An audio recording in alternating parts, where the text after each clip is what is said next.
à toutes et à tous, bienvenue dans ce superbe plateau pour un nouveau programme signé La Tribune en coproduction avec la Fondation Mosaïque. Engage-moi, les nouveaux codes de la réussite, c'est le titre de cette émission. C'est aussi une invitation pour toutes celles et ceux qui font au quotidien, qui bougent les lignes, qui poussent les murs, qui s'engagent pour plus de mixité, de diversité et d'inclusion.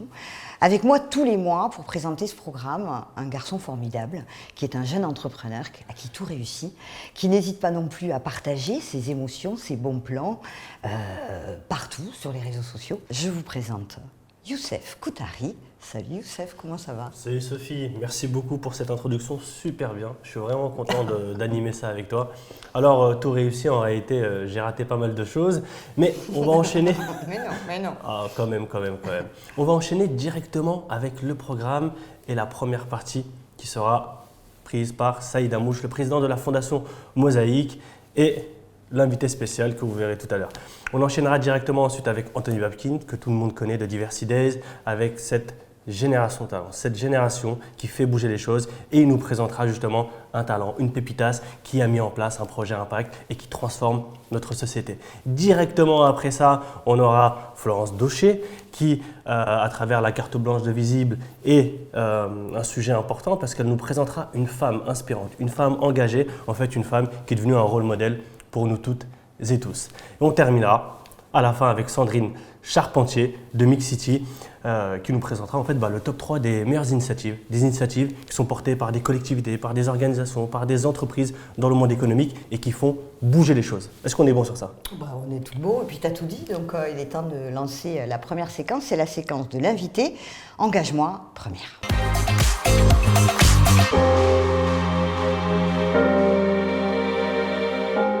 Alors, comme promis, on commence cette première partie de l'émission avec Saïd, fondateur et président de la Fondation Mosaïque. Bonjour Saïd.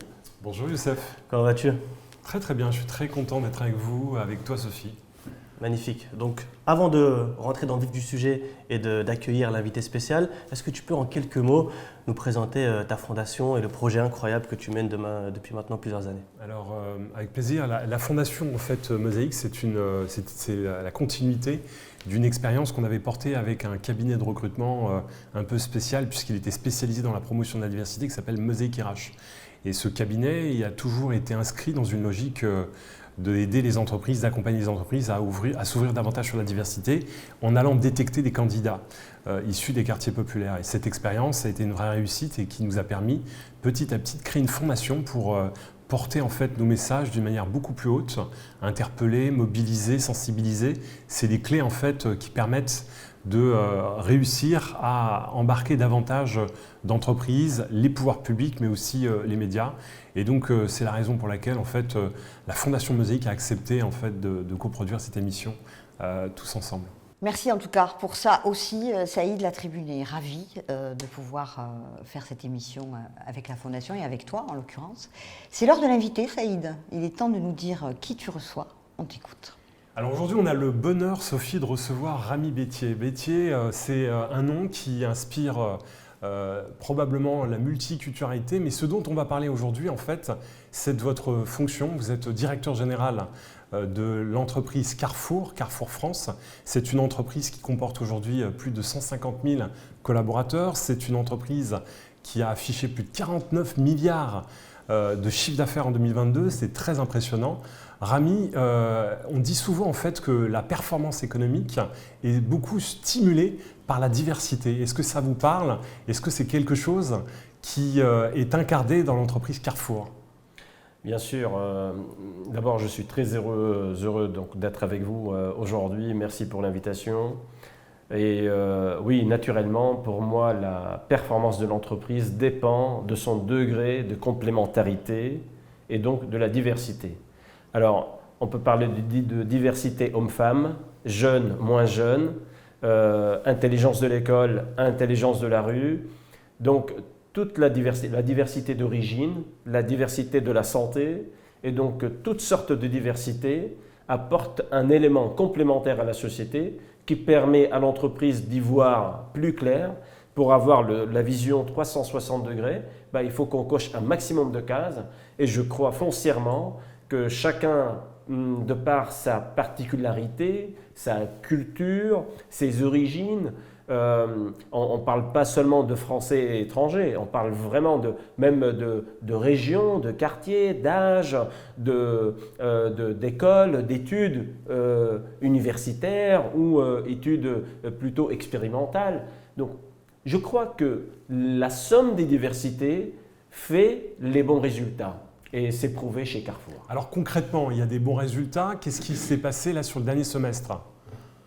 Alors, sur le premier semestre de l'année 2023, nous avons publié les résultats hier. Tout simplement, nous avons publié un chiffre d'affaires en hausse de plus 7,3%. 7,3, ok. Un gain de clients de plus de 530 000 clients nouveaux qui ont décidé de venir changer d'enseigne et faire leurs achats chez Carrefour. Et également, en bas de page, on en voit le résultat. C'est une amélioration de l'EBIT de plus de 36 points de base, ce qui est assez exceptionnel pour la taille effectivement de la France. Donc c'est le résultat net. C'est le résultat net. Et donc, en fait, c'est l'EBIT avant le résultat net. Et donc, qu'est-ce qui s'est passé? C'est l'engagement de l'ensemble des hommes et des femmes qui composent donc cette entreprise, parce que cette entreprise, elle est faite d'hommes et de femmes qui, tous les jours, ils viennent avec la passion de servir. Donc, ce qui s'est passé, c'est une évolution culturelle de l'entreprise qui place le client, le collaborateur au centre de nos priorités, la bienveillance avec les collaborateurs qui accompagne l'exigence. Moi, je dis toujours à mes managers, nous manageons avec exigence, mais 2 doses de bienveillance. 2 doses de bienveillance pour 1 dose d'exigence. Donc, cette bienveillance qui vient avec la formation, qui vient avec un plan de carrière pour chacune et chacun. Et de cette manière-là, on se sent appartenir effectivement à une entreprise, et là, on donne beaucoup plus que si seulement on appartenait à un contrat. Oui, bien sûr. Je comprends. Alors Carrefour a aussi en fait travaillé sur un plan stratégique, Carrefour 2026, dans lequel on a entendu en fait que les notions de diversité et d'inclusion étaient au cœur de la réflexion stratégique de l'entreprise. Est-ce que vous pouvez nous en dire un peu plus? Et notamment cet outil que vous voulez mettre en place autour de la mesure de la diversité. Écoutez, c'est-à-dire avec le président Alexandre Bompard, nous sommes convaincus que plus de diversité, c'est plus de réussite, plus de performance. Donc on ne le fait pas seulement pour s'intégrer dans la société française, on ne le fait pas seulement pour rendre service à la communauté qui nous fait confiance et qui vient acheter chez nous. Nous sommes honorés aujourd'hui de servir 3 millions de consommateurs français tous les jours. Donc, mais au-delà de ça, on est convaincu que plus de diversité, ça fait de meilleures performances financières. Donc l'investisseur est plus heureux, l'État est plus heureux parce qu'on paye plus d'impôts. Donc on contribue très largement à la vie sociétale. L'objectif principal, c'est de garantir que les équipes Carrefour ressemblent aux Français qu'on trouve dans la rue, qui ressemblent aux consommateurs qui viennent acheter chez nous. Et au plus haut sommet en fait, de l'entreprise, c'est ça qui est aussi très original. Parce que le plus haut sommet de l'entreprise, c'est le client. Donc c'est le client qui nous paye. Moi je dis à mes collaborateurs, moi je ne paye pas à la fin du mois. Celui qui paye, c'est le client. Si demain il n'y avait plus de clients, qui paierait? Personne. Il n'y aurait pas de chiffre d'affaires, il n'y aurait pas de paye. C'est le client qui est au sommet de la pyramide. Maintenant, moi, qu'est-ce que je fais? Mon rôle, c'est de faire des transferts bancaires, des virements. Très bien, je fais le virement bancaire. D'ailleurs, j'ai une équipe de paye qui le fait très bien. Mais la paye, ma paye et celle de mes collaborateurs est décidée par le client. Demain, le client, il peut me sortir de là en ne plus venant, par exemple, faire les courses chez moi.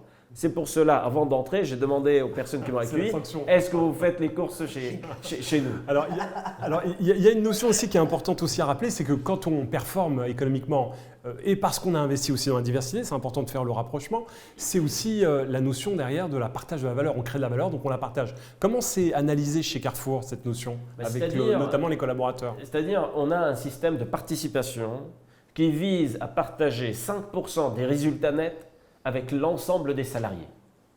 Et donc, vous regardez le montant que vous faites à la fin de l'année, vous en retirez 5% et vous partagez, vous redistribuez ça à l'ensemble des salariés. Et pour vous dire que ce montant calculé en 2020 sur la base des résultats de 2019 était de 50 € et quelques, et l'année dernière, nous avons participé avec l'ensemble des salariés à un montant de plus de 1030 €. C'est-à-dire donc plus de diversité, plus de performance et donc plus de participation à nos salariés. Ce qui n'a évidemment rien à voir avec la prime Macron. Des 1000 €. C'était autre chose que nous avons également réalisé pendant le Covid. Alors, restons sur le sujet en fait, de la diversité, de la mesure. Comment vous mesurez le niveau de diversité au sein de Carrefour? Est-ce que vous avez des outils? Est-ce que vous avez des méthodes particulières? Nous avons lancé une enquête, un questionnaire auprès de l'ensemble de nos collaborateurs pour dire votre lieu de naissance, l'origine de votre prénom, le lieu de naissance de vos parents directs et leur lieu de naissance et leur prénom, et donc, mais également jusqu'aux grands-parents. Donc on revient, voilà, et leur lieu de naissance. Et justement, nous avons eu une participation assez intéressante au sein de l'entreprise, donc on a eu plus de 40% de participation en l'espace de quelques jours. 40% des 150 000 collaborateurs. Qui ont participé, donc qui ont répondu aux questions, et moi-même également. J'ai répondu, mon prénom c'est Rami, je suis né au Liban, mes parents s'appellent, ils sont nés à tel endroit, etc. Et donc, ça nous permet de faire quoi? Ça nous permet de voir, est-ce que l'entreprise, du sommet jusqu'à la base, est-ce qu'elle ressemble à nos consommateurs? Est-ce qu'elle ressemble aux Français dans la rue? Ou est-ce qu'on vient d'une autre planète et on veut servir une autre planète? C'est aussi simple que ça. Pour gouverner, il faut comprendre qui nous gouvernons, pour servir, il faut comprendre qui nous servons. Et aujourd'hui, on a la volonté de ressembler à cette France de tous les jours. Parce que souvent on dit on ne peut pas mesurer l'origine ethnique. En réalité, c'est complètement en conformité avec la loi et c'est complètement… Ça pose problème, ça, de demander l'origine, la naissance Je crois qu'en France, à chaque fois que vous prenez une initiative, vous allez recevoir des questions ou des remarques. J'en ai reçu par le biais d'un syndicat respectable et j'ai répondu. J'ai dit écoutez, moi je réponds à cette enquête, je pense que c'est pour le bien des générations futures de notre pays et donc on ne le fait pas pour identifier ou stigmatiser, on le fait pour le bien et je pense que la confiance est là. Le monsieur m'a répondu, il m'a dit je participerai également. Non. Le monsieur s'appelle Jamal. Donc il m'a dit je participerai également. Je lui ai expliqué que c'était pour le bien de nos générations futures. Alors nous, on le fait pour ressembler effectivement à la France d'aujourd'hui et de demain. Au lieu de jouer sur la fracture, c'est de jouer sur ce qui nous rassemble, ce qui fait de nous une unité nationale et sociétale. C'est important de rappeler en fait que la CNIL permet énormément de choses à condition de faire des déclarations au préalable. Oui, et c'est volontaire. C'est-à-dire les personnes qui n'ont pas souhaité participer, nous, c'était une invitation à participer. Maintenant, c'est volontaire. Finalement, le principe du volontariat, ça vous arrive d'être interrogé sur vos intentions pour les élections présidentielles. Bien sûr. Maintenant, si vous ne voulez pas répondre, vous ne répondez pas. Si vous répondez, ça c'est votre choix. Alors moi j'avais une autre question en fait que je trouve très intéressant parce qu'on incarne beaucoup la diversité via le salariat mais aussi via l'entrepreneuriat. Vous avez une culture de la franchise. Il y a un certain nombre de magasins qui sont franchisés Carrefour. Est-ce que vous pouvez nous en parler? Comment vous sélectionnez les entrepreneurs qui vont reprendre ces Carrefour-là? Est-ce qu'il y a aussi un investissement autour de cette culture, autour de la diversité? C'est quoi les choix stratégiques qui sont faits autour de la politique de la franchise? Notre objectif aujourd'hui, donc d'abord, je dois vous dire que chaque année, nous ouvrons plus de 280 nouveaux magasins, surtout de la proximité, des petits magasins, Express, Contact, vous les connaissez. Et ces magasins, nous les ouvrons à 100% en franchise. Ce que nous souhaitons, c'est de créer un maximum d'entrepreneurs et d'entrepreneuses qui viennent effectivement gérer un compte-résultat et qui fassent le travail pour eux. Et bien sûr, nous sommes là pour les aider sur tout ce qui est back-office, logistique, informatique, concept, marchandises, etc. Parce que pour cela, il faut des équipes préparées. Et donc, nous sommes fiers aujourd'hui de proposer à des centaines d'entrepreneurs chaque année de prendre de nouveaux magasins. Mais aussi, on a des magasins qui sont passés de l'intégrer en mode franchisé. Et également, nous avons cherché des entrepreneurs plutôt de petite taille. Donc, on ne cherche pas de très grandes sociétés pour entrer chez nous. Vraiment des entrepreneurs, des fois un couple, des fois un jeune, des fois un moins jeune. Il faut présenter le dossier. Maintenant, pour aller dans le sens de la diversité, j'ai créé une école qui s'appelle l'école de la franchise. C'est-à-dire, vous venez avec un dossier, vous dites « je n'ai jamais fait de la grande distribution, j'ai jamais rempli le rayon et j'ai jamais… Toute franchise. En toute franchise, et je n'ai jamais été caissier de ma vie. Mais par contre, je souhaite entreprendre. Bon, nous, il y a quand même un minimum de savoir-faire avant d'entreprendre dans votre intérêt et dans celui de la société, parce qu'il ne faut pas se tromper. Donc, on vous propose de suivre un cursus de formation qui va durer 6 à 8 mois, moyennant des examens et tout, et vous allez suivre une formation pratique diplômante. À l'issue de cette formation, vous avez votre diplôme et vous êtes prêt à prendre un magasin. Donc, on vous accompagne dans votre formation qui fait de vous un futur retailer. C'est quoi, grosso modo, la taille de la surface, le chiffre d'affaires potentiel attendu? Donc là, par exemple, si on parle de petits magasins, les 280 magasins que nous ouvrons chaque année, on parle de 300 mètres carrés. Okay. Voilà. Et ça fait un revenu net assez intéressant pour une personne. Si la personne réussit, elle peut aussi avoir accès à un deuxième magasin. Donc là, ça peut faire quand même un beau volume. Mais également, nous avons des hypermarchés que nous avons passés en franchise, des hypermarchés qui font des dizaines de millions d'euros.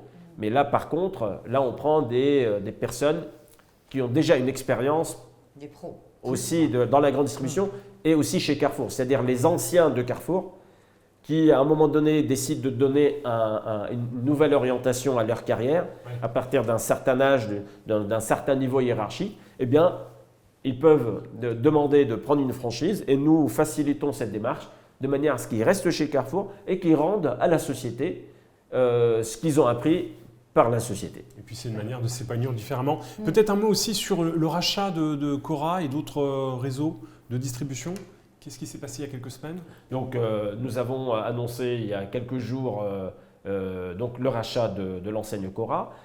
Cette décision maintenant est soumise à la décision et, des autorités de la concurrence qui, pendant les prochains mois, va évaluer le dossier et va donner sa réponse. En tout cas, moi, je suis ravi de cette décision et honoré de pouvoir travailler un jour avec des collègues de Cora qui font un excellent travail également. Entendu. Alors, moi, ce que je trouve aussi très intéressant et remarquable, c'est votre entrée chez Carrefour. Est-ce que vous pouvez nous raconter comment vous êtes rentré chez Carrefour? Alors, c'est une entrée par la petite porte. Donc, moi, j'étais stagiaire école. J'envoie mon CV, je suis pris. On me donne un rayon à gérer, une allée à gérer. En tant que stagiaire, je crois. Hein. En tant que stagiaire école. Et donc, on me donne un cadencier avec plein de produits dedans et un crayon, une gomme. Et on me dit, produit par produit, il fallait passer la commande à la main. Donc, il fallait calculer combien j'ai vendu la veille, combien je vais vendre aujourd'hui, combien il m'en reste en stock, produit par produit. Et donc, le premier jour, ça m'a pris 3 heures. Le lendemain, ça m'a pris un peu moins de 3 heures. J'ai dit, je ne vais pas faire tout mon stage de 5 mois à passer 3 heures à faire les calculs comme ça. Ce n'est pas possible. Vous aviez quel niveau? C'était quel parcours de formation à ce moment-là? Donc, j'étais en école de commerce, dernière année, spécialisation finance. Sur un double cursus, il me semble. Hein. Je faisais aussi un master d'informatique appliquée à la gestion. C'est ça, en parallèle. Et donc, j'avais quelques notions d'informatique. C'est là où je me suis dit, je ne vais pas faire ça à la main tous les jours. Je me suis mis devant un ordinateur et j'ai automatisé le calcul que je faisais manuellement. Je l'ai écrit dans un algorithme de calcul. Donc le lendemain, au lieu de passer 3 heures à faire le calcul à la main, la machine l'a fait pour moi. En appuyant sur Enter, elle m'a sorti les commandes, c'est parti. Mes collègues le premier jour rigolaient en me disant « Mais attends, tu ne vas jamais recevoir la commande. Qu'est-ce que tu fais? Tu es en train de perdre ton temps. » Alors que le lendemain, la marchandise est arrivée, c'était plug and play. Ce que j'ai reçu, ça rentrait parfaitement, c'était impeccable. Donc mes collègues ont pris exactement le même algorithme, la même formule. Donc vous avez inventé un logiciel en tant que stagiaire? Une formule, une formule de calcul que j'ai faite pour moi en fait. Je ne savais pas que j'étais en train de la… Pour quitter plutôt le stage. En fait, c'était vraiment pour moi, c'était pour faciliter et passer à autre chose. Et finalement, c'était la réalisation du stage qu'il m'a fallu effectivement la visite du président chez Carrefour dans mon magasin. Et il m'a proposé de rester au sein de Carrefour et me voilà. Donc stage formidable, très belle expérience. Vous êtes identifié par votre hiérarchie. Et puis ensuite, il y a tout un parcours international, l'Espagne, l'Argentine, l'Argélie. Qu'est-ce qui s'est passé?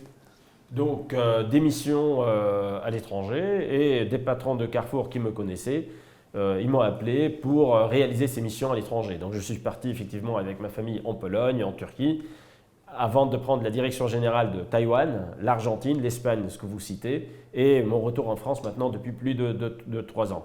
Donc vraiment l'ascenseur social par excellence. Bravo, bravo Rami, c'est impressionnant et puis c'est une source d'inspiration pour des milliers d'étudiants ou de jeunes en France. Merci. Merci infiniment, c'est déjà l'heure de clôturer cette interview, mais vous reviendrez Rami parce que je suis sûre que vous avez beaucoup de choses à nous raconter encore. Merci infiniment d'avoir accepté cette invitation. Merci Saïd, on se retrouve le mois prochain. Avec grand plaisir. Avec un ou une nouvelle invitée. Merci à tous les deux. Il est temps de passer à la séquence suivante. Oui ou non? Ouais, c'est bon. C'est moi qui a fait la séquence suivante, c'est toi? C'est moi? Non, c'était toi. Ok, c'est moi. D'accord. Donc on va passer à la séquence suivante juste après le jingle, c'est la séquence Génération Talent.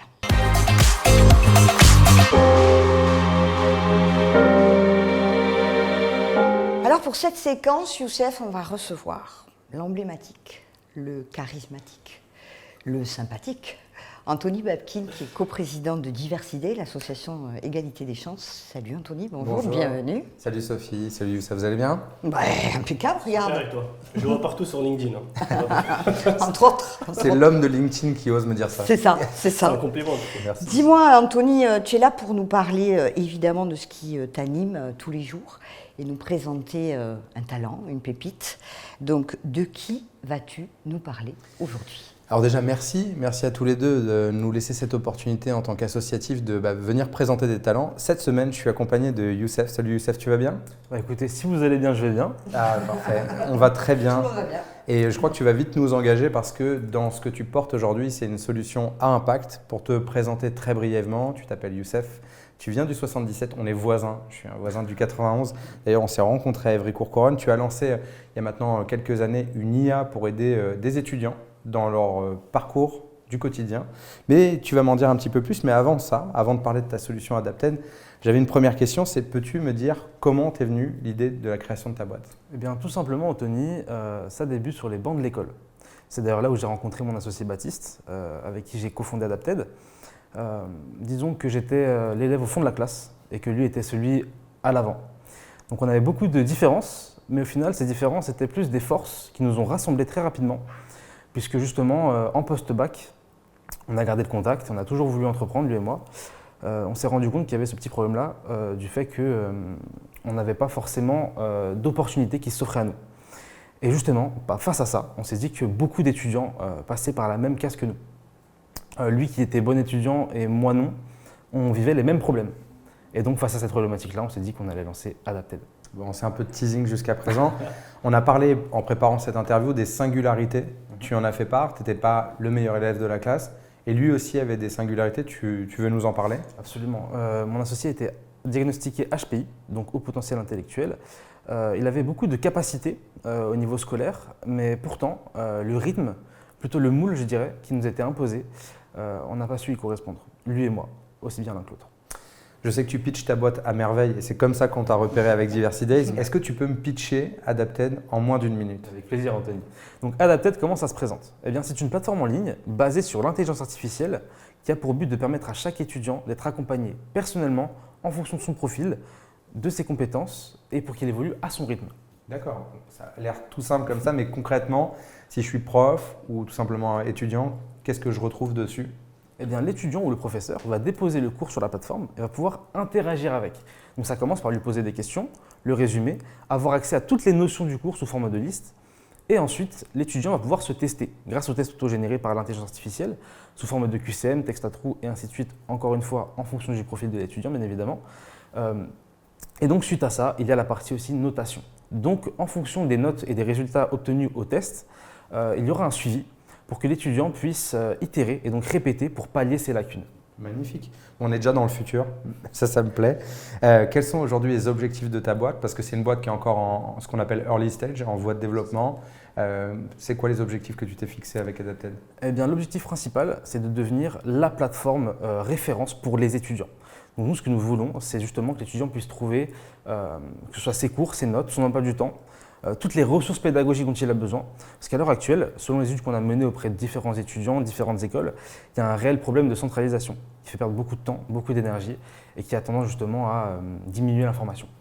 Tu dis parfois, tu sais, il y a les start-upers qui disent tu veux être le Uber 2 ou le Airbnb 2. Tu as non, tu voulais être le. Nous, on veut être. Disons qu'il n'y a pas d'outil de comparaison, mais qu'on veut être la référence dans les tech. Magnifique, ça me plaît aussi. Tu en es où concrètement? On s'est rencontrés il n'y a pas si longtemps que ça, mais j'ai l'impression que tu as pas mal accéléré ces dernières semaines. Tu en es où concrètement? Eh bien, concrètement, on est encore en phase de développement. Donc, on a un MVP qui est disponible et qui présente pour le moment les features, ce que j'ai énoncé plus tôt, telles que l'interaction avec le cours et la partie test autogénéré. Alors Youssef, moi, dans les dernières questions que j'ai à te poser, ce serait plutôt sur ton parcours d'entrepreneur et aussi tes ambitions. À 3 ans, où est-ce que tu positionnes Adapted? Eh bien, à 3 ans, avec Adapted, nous ambitionnons justement d'avoir un minimum de 10 groupons d'écoles, ainsi que de permettre à chaque étudiant d'être épanoui dans ses études, vraiment. Donc redonner confiance à travers ton appli, simplifier, ce que j'entends.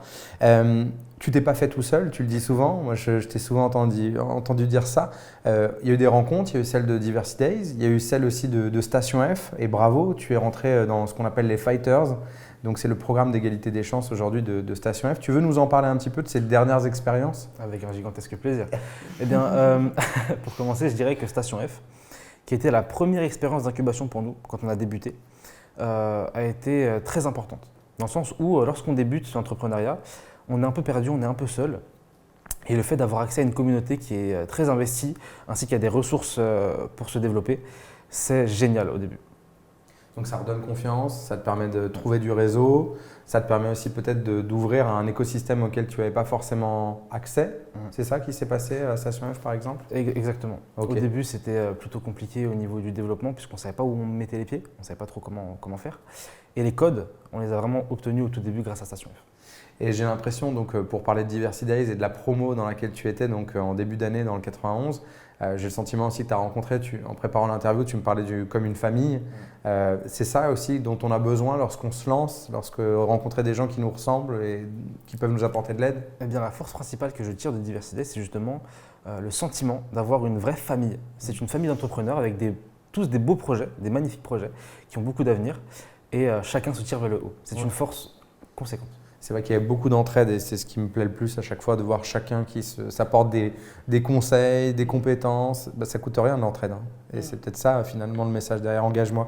Une dernière question, un mot pour ceux qui doutent de leur place dans l'entrepreneuriat. Youssef, dans ce qu'on a vu de ton portrait, c'est aussi que en fait, peut-être qu'on peut y arriver sans le diplôme, peut-être qu'on peut y arriver par soi-même en apprenant parfois avec ce qu'on trouve en ligne Ça rejoint un peu aussi le combat d'Adapted, qui est que chacun a une méthode d'apprentissage et de développement qui lui est propre. À l'heure actuelle, j'ai 20 ans et il y a cela quelques mois, je ne connaissais absolument rien au code de l'entrepreneuriat. Et c'est justement en trouvant mes différentes voies que j'ai pu me développer et développer Adapted comme à l'heure actuelle. Et pas mal de ressources en ligne aussi, non, pour t'aider. Tu as des conseils pour ceux qui nous écoutent aujourd'hui et qui ont envie de se lancer dans l'entrepreneuriat social? Disons qu'en termes de conseils, encore une fois, Station F propose une formation qui s'appelle Launch, que je recommande fortement lorsqu'on débute. Ouais. D'autres ressources en ligne ou pas du tout? En réfléchissant, je ne pense pas. Non. Ça marche. Merci à toi Youssef et puis merci à la team Engage-moi. Avec plaisir, merci à vous deux et bravo. Merci bonne continuation, plein de bonnes choses pour vous et pour la suite. Youssef, c'est à toi je crois. Bah écoute, déjà bravo pour ce projet, bravo pour l'impact de ce projet, pour l'énergie, parce que franchement, on sent que tu as la patate à l'intérieur et ça c'est super cool. On va passer maintenant à la troisième séquence et je crois que vous restez avec nous en fait dans le plateau dans lequel on va accueillir une journaliste qui est déjà très connue et qui va nous présenter la carte blanche de Visible. C'est bien ça? Je crois que c'est… Enfin bon, alors on le voit après le jingle alors. Tu le lances le jingle ou pas? C'est parti. Jingle.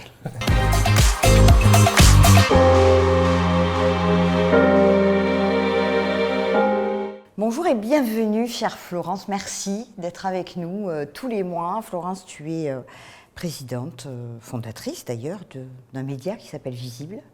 Donc moi, je voudrais que tu me dises, Florence, comment on fait pour rendre les femmes plus visibles. Bonjour Sophie, bonjour Youssef, bonjour tout le monde. Comment on fait pour rendre les femmes visibles? Eh bien, on les rend visibles, et a priori, visible veut dire image. Donc, nous, on est parti du principe très simple, d'une observation très simple, c'est que les femmes formidables étaient partout, simplement ça ne se voyait pas, et ça ne se sait pas suffisamment non plus. Donc, voilà, les rendre visibles nous semblait une évidence, et c'est vrai que la vidéo étant un support quand même absolument génial pour véhiculer des images, des idées, l'idée de la vidéo s'est inspirée aussi des médias digitaux qui sont arrivés avec Brut, avec Loopsider, avec AJ+, aux États-Unis, avec Nowzis, etc., qui sont ces médias destinés à être utilisés sur les réseaux sociaux. Super. Alors justement, aujourd'hui, tu vas nous parler d'une femme, évidemment, extraordinaire toujours. Alors, c'est qui cette femme extraordinaire? Alors c'est amusant parce que j'ai rencontré Eva Engel, je ne l'ai pas rencontrée d'ailleurs, je l'ai découverte sur LinkedIn.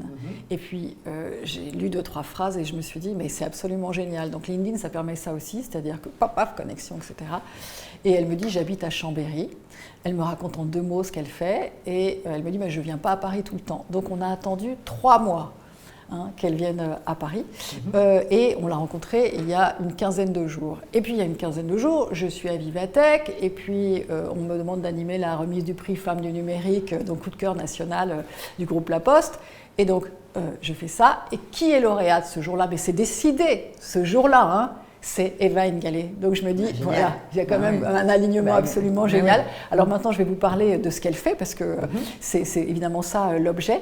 Elle est la fondatrice d'une application qui s'appelle Tierce et qui veut faciliter la communication des parents séparés pour situation de violence conjugale. Or, évidemment, quand il y a des enfants, il faut pouvoir continuer à communiquer et ça crée des crispations déjà quand même, déjà, quand il n'y a pas de situation de violence, de se dire « Ah, tu le prends quel jour, etc. » C'est pas toujours simple.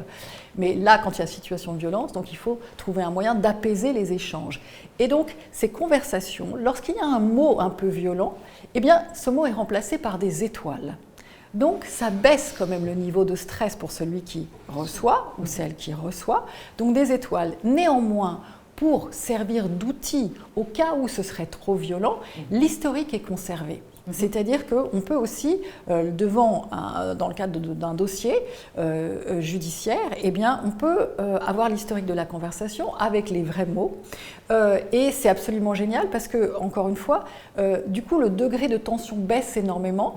Probablement aussi le fait de savoir que, parce qu'il faut un accord des 2 parties pour utiliser cette application, eh bien, ça diminue peut-être le mot spontané qui pourrait déraper et être trop violent. Donc je vous propose de découvrir un extrait tout de suite de cette interview avec Eva Engel. Super. Une femme sur 3 en entreprise est victime de violences conjugales. Moi, c'est quelque chose que j'ai vécu. Mon manager était au courant, mon directeur était au courant et pourtant ils m'ont jamais proposé quelque chose pour m'aider. Alors que je les voyais tous les jours. Eux voyaient bien que j'allais pas bien, qui voyaient bien que j'étais pas concentrée, que j'étais tout le temps sur mon téléphone et que j'étais tout le temps en arrêt. Je m'appelle Eva Engel et je crée une application qui s'appelle Tiers. Donc c'est une application pour les parents séparés qui ont vécu des violences conjugales pour qu'ils puissent discuter en toute sérénité autour des enfants. Je suis séparée maintenant depuis 5 ans.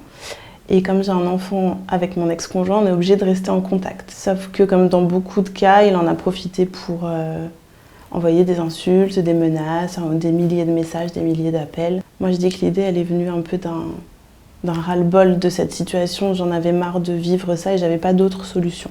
76%, c'est le nombre de personnes qui continuent à subir du harcèlement, des menaces et des insultes après la séparation, quand il y a eu des violences conjugales. Des fois ça empire, des fois ça se crée aussi avec la séparation.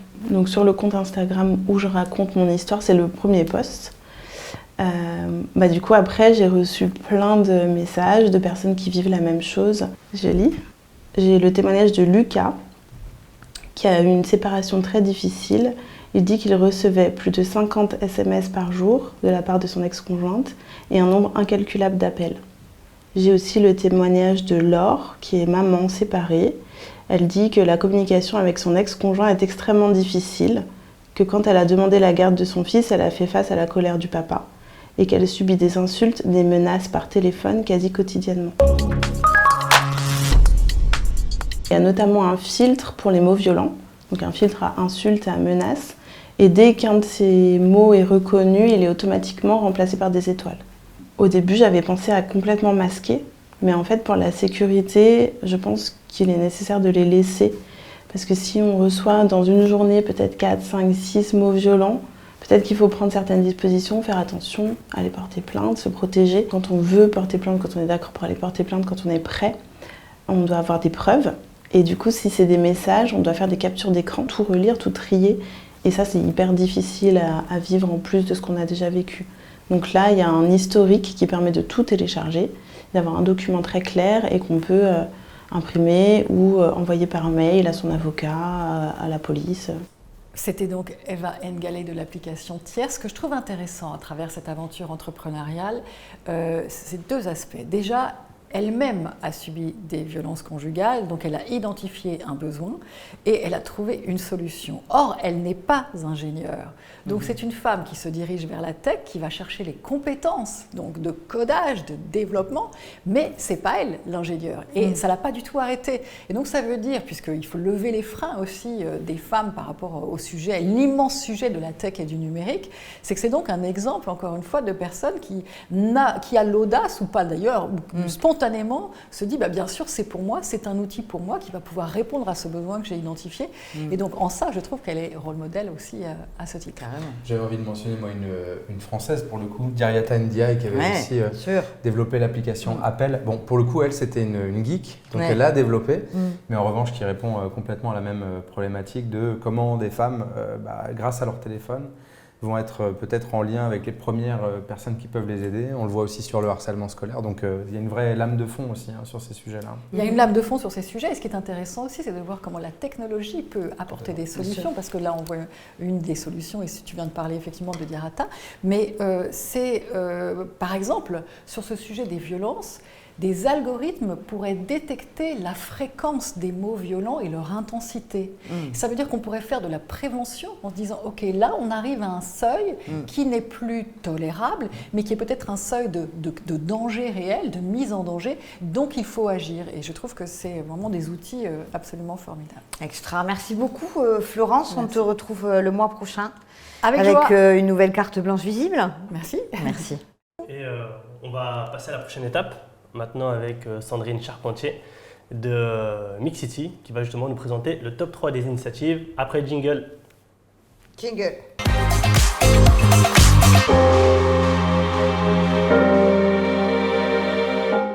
Bonjour Sandrine.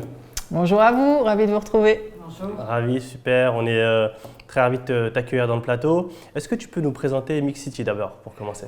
Oui, alors Mixity en 2 mots, donc on accompagne les entreprises et les écoles sur leur politique diversité et inclusion, donc on les aide à mesurer, à piloter et à s'engager sur la diversité et l'inclusion. Super, donc mesurer, piloter, s'engager, j'entends 3 mots et donc les top 3 des initiatives.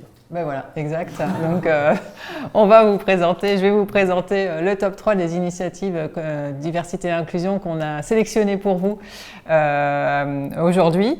Et donc on va parler d'emploi des seniors, on va parler de sexisme ordinaire, de lutter contre le sexisme ordinaire, et puis on va aussi parler de l'inclusion dans la tech. Donc 3 beaux sujets. Le premier, c'est l'emploi des seniors. Évidemment, vous avez tous suivi avec intérêt l'actualité de la réforme des retraites qui amène pas mal aussi de questionnements, notamment des entreprises, sur l'allongement de la durée du travail.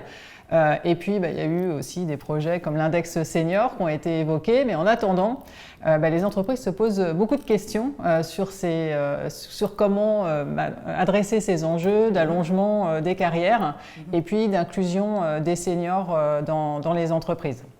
Donc moi, j'avais envie de vous parler d'une entreprise qui s'appelle Elior, que vous connaissez peut-être. C'est un acteur clé du secteur de la restauration collective. Elior, c'est 22 000 personnes qui sont employées en restauration collective et 20 000 dans le secteur des services et du nettoyage notamment.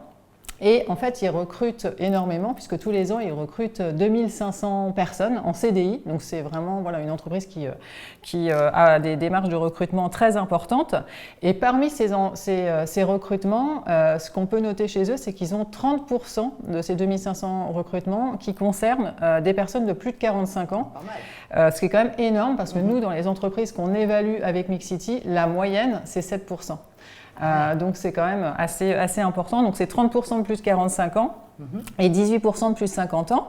Donc ces chiffres sont assez élevés et ça concerne pas uniquement certains métiers, mais tous les types de métiers dans le domaine de la restauration collective, qu'on parle de serveurs, de plongeurs, de chefs gérants, de chefs de cuisine. Et donc chez Elior, l'engagement dans le recrutement, c'est que les seniors ont les mêmes chances d'être recrutés que les jeunes. Donc pour ça, ils portent vraiment un engagement sur la valeur de chacun, la différence que chacun peut aussi apporter en termes de richesse par rapport à son parcours. Et sur aussi le fait d'interagir entre jeunes et seniors pour vraiment aussi créer de la valeur dans l'entreprise. Et donc, pour arriver à ces scores qui sont quand même assez importants, ils ont mis en place des actions très concrètes. La première, c'est former les équipes en charge du recrutement sur les biais, parce qu'on sait que l'âge, notamment dans les entreprises, c'est le premier facteur de discrimination. Donc ça, c'est une étude du Défenseur des droits, et ça fait un petit moment que c'est le cas. Et que on a de nombreux préjugés concernant les seniors dans le monde du travail. On peut noter aussi que la France est en dessous de la moyenne européenne pour l'emploi des 55-64 ans. Ces personnes sont 56% versus 60% en moyenne dans l'Union européenne à être actifs et en emploi actuellement. Et donc, au-delà d'intégrer, d'inclure des seniors dans les entreprises, Elior a beaucoup travaillé aussi sur l'employabilité, sur la montée en compétences et propose des parcours de formation qui sont à la fois certifiants et diplômants. Donc ça, c'est top aussi parce que ça permet d'avoir des certificats de qualification professionnelle, de pouvoir aussi se développer dans l'entreprise ou à l'extérieur de l'entreprise. Donc c'est tout un chemin d'accompagnement des seniors, du recrutement à l'inclusion. La deuxième bonne pratique, on a parlé des seniors, un autre enjeu important qui nous tient à cœur dans la diversité et l'inclusion, c'est le sexisme au travail.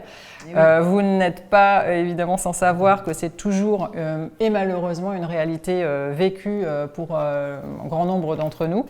Même si ça progresse quand même. Ça progresse et ça c'est évidemment grâce à des initiatives qui sont portées par de nombreux acteurs sur ces questions.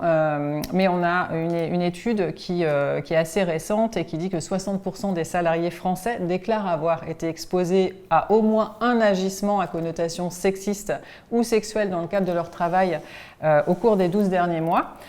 C'est une étude nationale qui a été menée en mars 2022 par un cabinet qui s'appelle Équilibre auprès de plus de 1000 personnes du secteur privé et public. Donc c'est quand même une réalité, c'est une réalité dans la société, c'est aussi une réalité dans l'entreprise puisqu'on sait que tout est lié. Et donc c'est le cas aussi au sein de l'entreprise SNCF. Qui a, elle, décidé de s'emparer aussi de ces questions, qui a mené une étude déjà en 2022 pour comprendre où l'entreprise en était et où les agents et le personnel en étaient sur cette question du sexisme. Et donc, ils ont identifié que 57% des salariés dans l'entreprise déclarent avoir été témoins de situations de sexisme ou de violences à caractère sexiste ou sexuel. Donc, ils ont déjà regardé, et c'est important de mesurer et de comprendre pour agir, donc ils ont regardé ce qui se passait de façon assez honnête, avec cette envie d'exemplarité aussi et d'adresser cet enjeu. Et en ayant dressé ce constat et partagé ce constat avec tout le monde, ils ont décidé de changer les comportements. Et donc la SNCF a mené une vaste campagne de sensibilisation qui s'appelle Tolérance Zéro. Et qui est diffusé en interne pour rappeler la tolérance zéro face aux propos et aux violences sexistes et sexuelles dans l'entreprise à tous les niveaux. Et ça, c'est une super bonne pratique parce que c'est la direction générale aux côtés d'employés de l'entreprise qui a pris la parole, qui a décidé de s'exprimer en disant stop, on n'en veut plus, ce n'est plus possible, c'est zéro tolérance et d'avoir cette exemplarité avec les dirigeants qui s'engagent, qui sont exemplaires et qui passent le message de façon vraiment significative. Ça, c'est vraiment génial, c'est une bonne pratique qu'on recommande tout le temps en continu aux entreprises. Il y a une petite vidéo voilà, donc regardons-la. On la regarde tout de suite, c'est parti. So mignonne. Tu peux nous faire un café? Évidemment qu'elle a eu le poste, t'as vu comment elle est foutue? Ok, mais d'abord je veux un bisou. Dis donc, t'es bien musclée? Tu me montres? Pour une femme, c'est déjà super d'avoir ce poste, tu devrais être contente. Mais t'as tes règles ou quoi?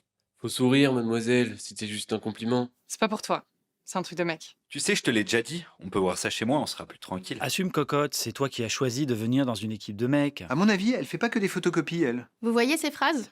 Enfin, vous les entendez? Eh bien, ce ne sont pas que des phrases. Ce sont des remarques sexistes. Des propos humiliants.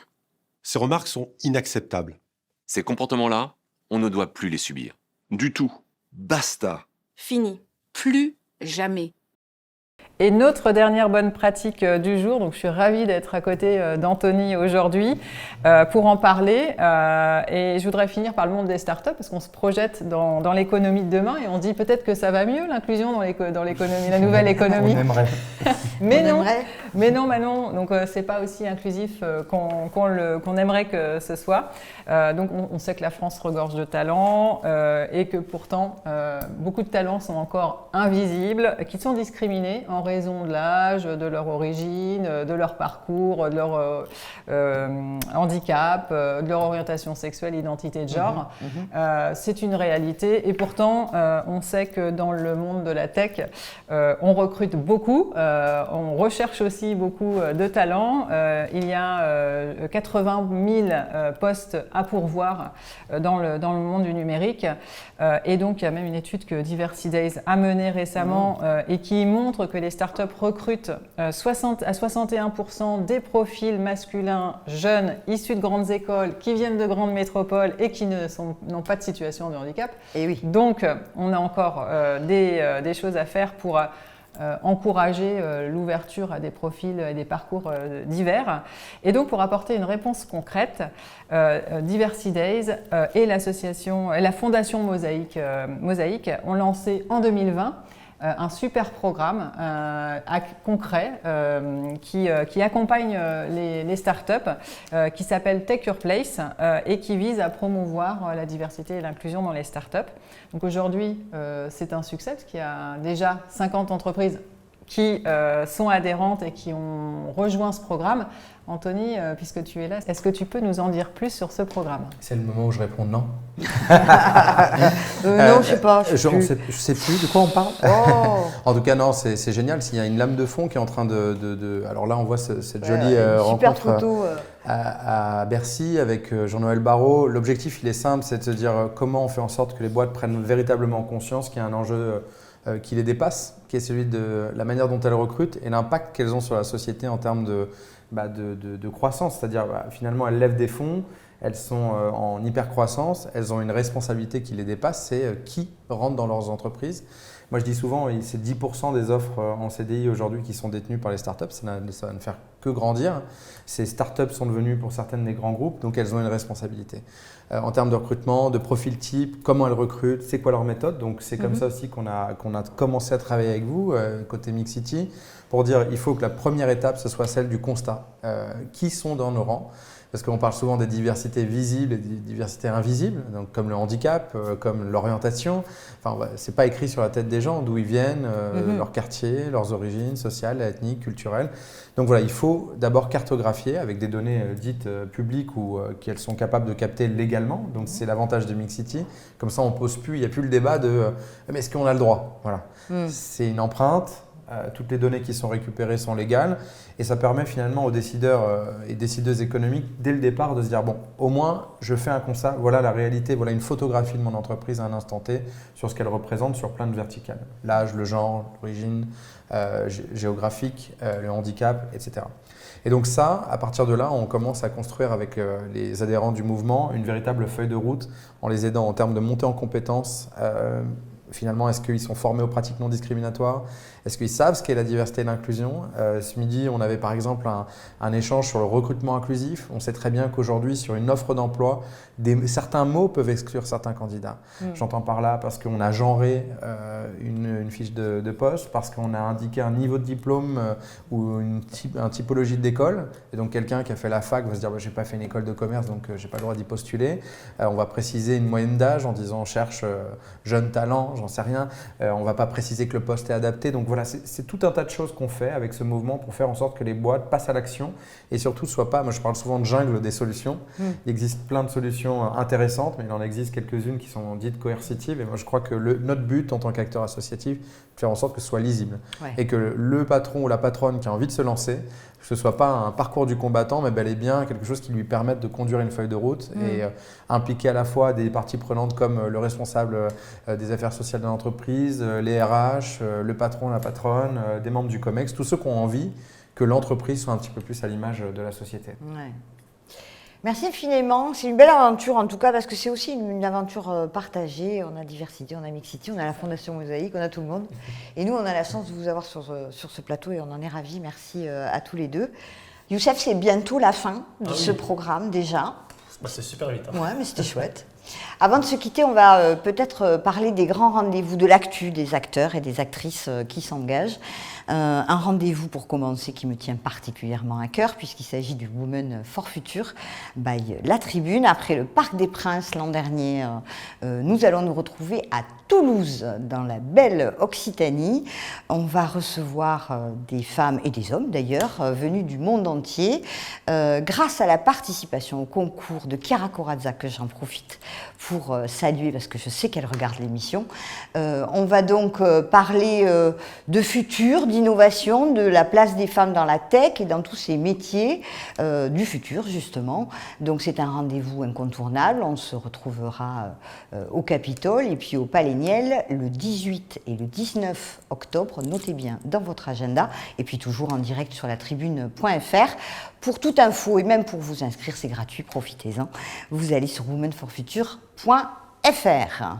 Autre actualité, Youssef, une actualité, on vous en reparlera, mais je voulais quand même déjà en parler et profiter de la présence d'Anthony sur ce plateau. C'est le Grand Prix Diversité Inclusion, c'est organisé par AFL Diversity avec la collaboration d'ailleurs de Mixity. Le principe c'est quoi? C'est aller récompenser, remettre des prix aux entreprises, aux collectivités, aux organisations qui auront mis en place des bonnes pratiques en matière de diversité et d'inclusion. Il y a un grand jury qui va se réunir très bientôt à la rentrée pour décerner ces prix. On y parlera égalité entre les femmes et les hommes, égalité professionnelle évidemment, handicap, diversité, tous les sujets de la diversité et de l'inclusion, avec un jury composé de personnalités engagées et puis des présidents de jury évidemment remarquables.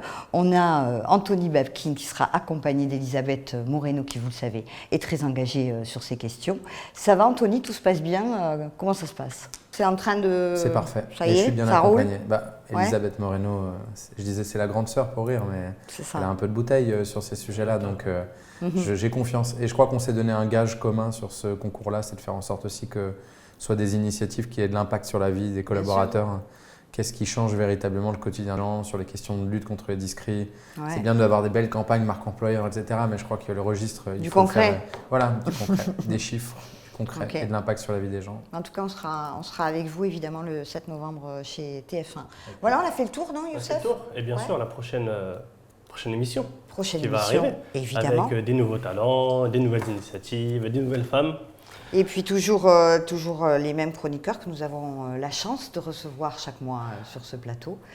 Il nous reste à remercier les gens, non? Normalement, c'est ça qu'on fait, on remercie les gens. On les remercie là, c'est ça? Donc on remercie l'équipe qui se trouve derrière la vitre, toute l'équipe technique, évidemment toutes les équipes de la tribune, toutes les équipes de la Fondation Mosaïque qui ont beaucoup travaillé. Puis Et après, Sophie, tu t'es quand même bien battue pour faire en sorte que cette émission puisse sortir aujourd'hui. Donc écoute, c'est grâce à vous tout ça. Merci Youssef, merci infiniment à tous les deux, à tous les trois. Bonne chance encore. On va vous suivre, on ne va pas vous lâcher. Hein. J'espère. Donc vous n'avez pas le choix, il faut y aller. Sur LinkedIn. Merci infiniment de nous avoir suivis pour cette première. Nous sommes ravis de vous retrouver tous les mois. D'ici là, prenez soin de vous. Salut.